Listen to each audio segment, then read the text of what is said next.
வணக்கம் next gen channel நேர்களே, நான் உங்கள் அன்பான சயின்டிபிக் வேதிக் அஸ்ட்ராலஜர் அஸ்ட்ரோரஞ்சி பேசுகிறேன். நல்லது நினைப்போம், நல்லதே நடக்கும். இந்த வீடியோவில் நம்ம என்ன பார்க்க போறோம்னா, கன்னி ராசிக்காரர்களுக்கு ஜூன் 2026 எத்தகைய ஒரு மாதமாக இருக்க போகுதுங்கிறது பார்க்க போறோம். சயின்டிபிக் வேதிக் அஸ்ட்ராலஜி முறையில துல்லியமாக பரிகாரங்கள், மூட நம்பிக்கைகள் அது மாதிரி விஷயத்துக்குள் போகாமல் அந்த ஒளி தத்துவம் எப்படி செயல்படுகிறது, எப்படி நம்மளுடைய கர்மா நம்மளுடைய ஜாதகத்தில் நம்மளுடைய ராசிக்கு அந்தந்த அமைப்புகள் வரும்பொழுது எப்படி கர்மா நம்மளோட வாழ்க்கையில் வாழ்க்கை சம்பவங்களாக உருவெடுக்கிறது, சாதகமான சம்பவங்களாக சாதகமற்ற சம்பவங்களாக எடுக்குதுங்கிறது துல்லியமாக மிகைப்படுத்தாமல் பார்க்க போறோம். இப்ப பாருங்க, 11ஆம் இடம் என்று சொல்லப்படுகிற லாபஸ்தானத்துக்கு உச்சகுரு வருவது 12 வருஷத்துக்கு ஒரு தர வரக்கூடிய ஒரு அற்புதமான ஒரு அமைப்பு. ஸோ கன்னிராசிக்காரர்களுக்கு 11ஆம் இடத்துல ஜூன் 2ஆம் தேதியே குரு வருகிறார். லாபத்தை கொடுக்க போகிறார், மனசுல சந்தோஷத்தை கொடுக்க போகிறார், சில குடும்பத்தில் சுப விஷயங்களை கொடுக்க போகிறார். ஒரு குழந்தை பேரு விஷயமா இருந்தாலும் சரி, ஒரு பொருள் வாங்கக்கூடிய அமைப்பு, வீடு வண்டி வாகனத்தை ஃபேமிலிக்கு ஒன்று பெருக்கிக்கிறதா இருந்தாலும் சரி, முதல்ல சொன்ன ஒரு குழந்தைங்கிற ஒரு விஷயத்தை நம்ம வாழ்க்கையில் ஃபேமிலியில் எக்ஸ்டெண்ட் பண்ணிக்கிறது, ஒரு பெரிய ஒரு கிஃப்ட் நமக்கு கிடைச்சதுங்கிற மாதிரியா இருந்தாலும் சரி, பெற்றோர்கள் மூலமாக நமக்கு சில விஷயங்கள் பாசிட்டிவாக வருவதா இருந்தாலும் சரி, தொழிலில் நல்ல லாபங்கள் பெறுவதா இருந்தாலும் சரி, வேலையில் நல்ல முன்னேற்றங்களாக இருந்தாலும் சரி, கடனை அடைப்பதாக இருந்தாலும் சரி. ஏன்னா 11ங்கிறது கடனை அடைக்கக்கூடிய ஒரு உதாரணம், புரியுதுங்களா? ஸோ இப்போ லாபத்தை பெறக்கூடிய ஒரு அமைப்பு. ஸோ இது எல்லாமே இதுவரை கடந்த ஒரு வருஷமாக போராடி கொண்டு இருக்கக்கூடிய கன்னிராசிக்காரர்கள் சனியின் பார்வை பெற்று ஒரு நாள் நல்லா இருக்குதுங்க, ஒரு நாள் பேடா இருக்குதுங்க, எந்த ஒரு பெரிய முன்னேற்றமும் பெற முடியல, ஸ்டக்கான மாதிரி நான் ஃபீல் பண்றேன் அப்படின்னு இருக்கக்கூடிய அந்த கன்னிராசிக்காரர்களாகிய தொழிலதிபர்களாக இருந்தாலும் சரி,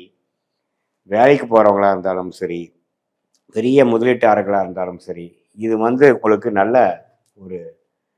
அமைப்பை கொடுக்கக்கூடிய, ஒரு நல்ல மாற்றத்தை கொடுக்கக்கூடிய ஒரு குரு பயிற்சியாக இருக்கிறது. அதே மாதிரி ராசி அதிபதி ஆகிய புதனே 10ஆம் இடத்துல ஆட்சி பலம் பெறுகிறார். எப்பவுமே ராசி அதிபதி ஸ்ட்ராங் ஆகிறது, ஸ்தான பலம் பெறுவது அருமை. சூரியனும் 10க்கு வரப்போறார். அதே மாதிரி செவ்வாய் 8ஆம் இடத்துல இருக்கிறார், மறந்துடக்கூடாது. ஸோ கொஞ்சம் உடல் உபாதைகள், சில விஷயங்கள், வண்டி வாகனத்துல கேர்ஃபுல்லா போகணுங்கிற ஒரே ஒரு ஒரு கேர்ஃபுல்லான ஒரு கவனமான ஒரு பலன் இருக்குதே ஒழிய, மற்றபடி சுக்கிரன் இருக்கக்கூடிய சஞ்சாரம், புதன் இருக்கக்கூடிய சஞ்சாரம், சூரியன் இருக்கக்கூடிய சஞ்சாரம் எல்லாமே அருமையான ஒரு அமைப்பாக ஜாதகருக்கு நல்ல ஒரு முன்னேற்றம், தொழிலா இருந்தாலும் வேலையா இருந்தாலும் வாழ்க்கை சம்பவங்களாக இருந்தாலும், சீனியர் சிட்டிசனுக்கு வர வேண்டிய பணம் வர்றது, சொத்து வாங்குறது, இதே மாதிரி எல்லா நல்ல விஷயங்கள் குடும்பத்துல சுபிக்ஷத்தை கொடுக்கக்கூடிய அமைப்பாக இந்த கிரக அமைப்புகள் அடுத்த வரக்கூடிய 10 மாதத்துக்கு வேணுங்கிற ஒரு ஃபவுண்டேஷனை, அடித்தளத்தை கொடுக்கக்கூடிய ஒரு மாதமாக ஜூன் 2026 கன்னிராசிக்காரர்களுக்கு வருகிறது. இது ஒரு நல்ல ஒரு அமைப்பு. ஏன்னா கடந்த ஒரு வருஷம் 2 வருஷமா பார்த்தீங்கன்னா செய்கிறாங்க, ரொம்ப கஷ்டப்படுறாங்க, உழைக்கிறாங்க, ஆனால் அதுக்கு தகுந்த பலன் வந்துருச்சான்னு கேட்டால் இல்லை. ஏதோ செஞ்சுட்டு இருக்கோம், ப்ரோக்ரஸ் பண்ணுறோம், பட் கையில் அறுவடை எடுக்க முடியல, பலனை எடுக்க முடியல, லாபத்தை எடுக்க முடியல. அது மாதிரி தான் போயிட்டு இருக்கு. ஒரு மாதிரி விரக்தியாக, அவரோட டைம்ல விரக்தியாக வருது அப்படிங்கிற அந்த சனியின் பார்வையை கட்டுப்படுத்தக்கூடிய அமைப்பாக ஒரு உறவுகளாக இருக்கட்டும், நண்பர்களாக இருக்கும், பங்குதாரர்களாக இருக்கட்டும், கணவனாக இருந்தால் மனைவி, மனவனாக இருந்த கணவிக்கு நல்ல ஒரு அன்னோனியத்தை கொடுத்து, அப்பாடா 2 வருஷம் 3 வருஷமா இன்வெஸ்ட்மெண்ட் பண்ண ஒரு விஷயம், இப்போ வீடு ஏறிட்டோம், புது வீட்டுக்குள்ளே போயிட்டோம், ஒரு புதிய வண்டி வாங்கிட்டோம், ஒரு புதிய நபர், ஒரு குழந்தை நம்ம குடும்பத்தில் வந்திருக்கு, ஒரு புதிய கிஃப்ட் நமக்கு வந்திருக்கு, நல்ல லாபம் வந்தது, அறுவடை செய்தது, விவசாய பெருமக்களுக்கு நல்ல ஒரு அறுவடை கிடைச்சதுங்கிற மாதிரி எல்லாமே ஓரளவுக்கு நல்ல ஒரு அமைப்பை, மாற்றத்தை, ஒரு கோல்டன் டைமாக 12 வருஷத்துக்கு ஒரு தடவை வரக்கூடிய அமைப்பாக, ஒரு ஆரம்ப கட்ட, ஒரு லாங் டேர்ம், நல்ல ஒரு லாங்கான ஒரு நல்ல விஷயத்துக்கு ஒரு ஸ்டார்டிங் பாயிண்டாக ஒரு விஷயமாக அமையக்கூடிய அமைப்புகள் இந்த ஜூன் மாதம் கொடுக்குது. இது பொதுவான பலனை தவிர உங்களுடைய ஜென்ம ஜாதகத்தில் பிறந்த தேதி, பிறந்த நேரம், பிறந்த உரை வைத்து உங்களுடைய திருக்கணித பஞ்சாங்கத்தை ஜாதகத்தை பொறுத்து நீங்க என்ன லக்னத்துல பிறந்தீங்க, கன்னிராசியில நீங்க சித்திரை நட்சத்திரமா, அஸ்த நட்சத்திரமா, உத்திர நட்சத்திரமாங்கிறதெல்லாம் பார்த்து இப்ப என்ன தசா புக்திகள் போய்கொண்டிருக்கிறது, தசை புக்தி அந்தரம் சூக்ஷம லெவல்ல நம்ம டிவைட் பண்ணி எது மாதிரி ஒரு வாழ்க்கை சம்பவங்கள் இப்போ உங்களுக்கு ப்ரெசென்ட்ல போயிட்டு இருக்கு, பாஸ்ட் என்ன, இமீடியட் ஃபியூச்சர் என்ன, நெக்ஸ்ட் லாங் டேர்ம் ஃபியூச்சர் என்ன அப்படிங்கிறதெல்லாம் சயின்டிபிக் வேதிக் அஸ்ட்ராலஜி முறையில எதை மிகைப்படுத்தாமல் உள்ளது உள்ளவாறு பார்க்கும் பொழுது நம்மளுடைய வாழ்க்கை என்ன மாதிரி ஒரு ஒரு பாதையில போகுதுங்கிறத ஒரு கிளாரிட்டி நாமளே பெற்று தேவையற்ற சாய்ஸ் என்ன, தேவையான சாய்ஸ் என்னங்கிறத நம்ம ஃபில்டர் பண்ணும் பொழுது நல்லாவே ஒரு மென்டல் ப்ரிப்பரேஷனோட கிளாரிட்டி ஆஃப் மைண்டோட நம்ம பண்ணக்கூடிய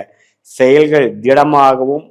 செல்ஃப் டவுட் இல்லாமல் செய்து வாழ்க்கையில் அற்புதமான வெற்றி பெற முடியும். இந்த சயின்டிஃபிக் வேதிக் அஸ்ட்ராலஜி மூலமாக வரக்கூடிய கன்சல்டேஷனில் உங்களுக்கு நல்ல கிளாரிட்டி பெற்று நம்மளுடைய பாஸ்ட் நமக்கு சிங்க் ஆகுதா, பாஸ்ட்லேருந்து நம்ம என்ன கற்றுக்கிட்டோம், இப்போ அடுத்த கூடிய காலகட்டங்கள் ஒர்ஸ்ட்டு முடிஞ்சுதா, எப்போ நமக்கு நல்ல நேரம் வருது, எந்த நேரத்தில் நம்ம அடிச்சு வாங்கலாம், எந்த நேரத்தில் இடம் மாறலாம், எந்த நேரத்தில் வேலை மாற்றலாம், எந்த நேரத்தில் நம்ம ப்ரொமோஷன் கிடைக்கும், நமக்கு என்ன பிராப்தம், கவர்மெண்ட் ஜாபா, வெளிநாடா,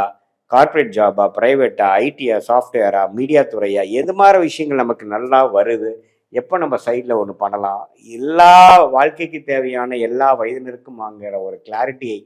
நம்ம அந்தந்த கேள்விகள் மூலமாக ஜோதிடத்தில் தீர ஆராய்ந்து நம்ம வரும் பொழுது எப்படி ஒரு இடத்துக்கு நம்ம போகும்பொழுது ஒரு கூகுள் மேப்போ எதையோ பார்த்து நம்ம திட்டமிட்டு நம்ம போகிறோமோ அதே மாதிரி இதுலேயும் நம்ம திட்டமிட்டு போகும் பொழுது வாழ்க்கையில் தேவையற்ற சஞ்சலங்கள், வாழ்க்கையில் தேவையற்ற கன்ஃபியூஷன் இதெல்லாமே நம்ம அவாய்ட் பண்ணி எதிர்நீச்சல் போடாமல்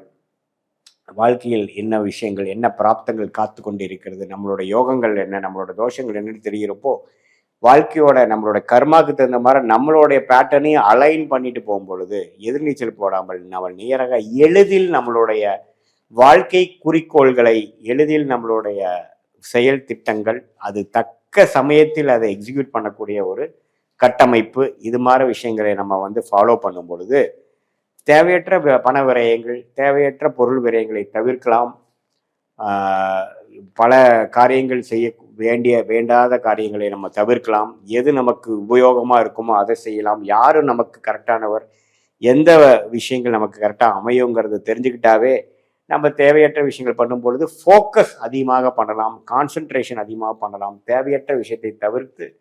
நமக்கு நல்ல ஒரு அமைப்பை கொடுக்கக்கூடிய அமைப்பு இந்த 11ஆம் இடத்துல உச்சகுரு ஒரு பெனிஃபிட்டான ஒரு அருமையான கோல்டன் டைமை எப்படி நம்ம முழுமையாக யூஸ் பண்ணி நம்ம இது வரைக்கும் வாழ்க்கையில கொஞ்சம் கஷ்டப்பட்டுட்டு இருந்த சில பிரச்சனைகளை தீர்த்து கொண்டு ஒரு அற்புதமான ஒரு பியூட்டிஃபுல்லான வாழ்க்கையை வாழ்வதற்கு எது மாதிரி ஒரு செயல் திட்டங்களை கொண்டுலாங்கிறது நம்மளுடைய சயின்டிஃபிக் வேதிக் அஸ்ட்ராலஜி முறையில் எதையுமே மிகைப்படுத்தாமல் உங்களுடைய ராசி என்ன, உங்களோட ஒரு கிரகம் எப்படி இருக்குது, ஸ்தான பலம் என்ன, திக்பலம் என்ன, இப்போ நடக்கக்கூடிய தசைகள் எப்படி இருக்குது, பாஸ்ட் எது மாதிரி அமைப்புகளை கொடுத்தது, ஃபியூச்சர் எது மாதிரி விஷயத்தை காட்டுது, எந்த சாய்ஸ் நீங்கள் எடுக்கலாம் அப்படிங்கிறதெல்லாம் சிங்க் பண்ணி பார்க்கும் பொழுது நல்லாவே உங்களுக்கு தன்னை பற்றி தானே அறிந்து கொண்டு நம்மளுடைய நேரங்களையும் நம்ம தெரிந்து கொண்டு அதுக்கு தகுந்த அளவுக்கு நம்ம ஓவரா அக்ரெசிவாக போகலாமா, கொஞ்சம் கன்சர்வேட்டிவாக போகலாமா, எப்படி போகலாம், என்ன மாதிரி விஷயங்கள் இருக்குங்கிறத தெரிந்து கொண்டு நாம் செய்யும் பொழுது இன்னுமே தீர்க்கமாக நம்மளுடைய டேலண்ட், நம்மளுடைய பொட்டன்ஷியல் என்னவோ அதை ஃபுல்லாக ரியலைஸ் பண்ணி காலதாபங்கள் இல்லாமல் நம்ம செய்யும் பொழுது வாழ்க்கையில் எளிதில் நாம் வெற்றி பெற முடியும் என்று சொல்ல விரும்புகிறேன். மீண்டும் மற்றொரு காணொலியில் சந்திப்போம். நன்றி, வணக்கம்.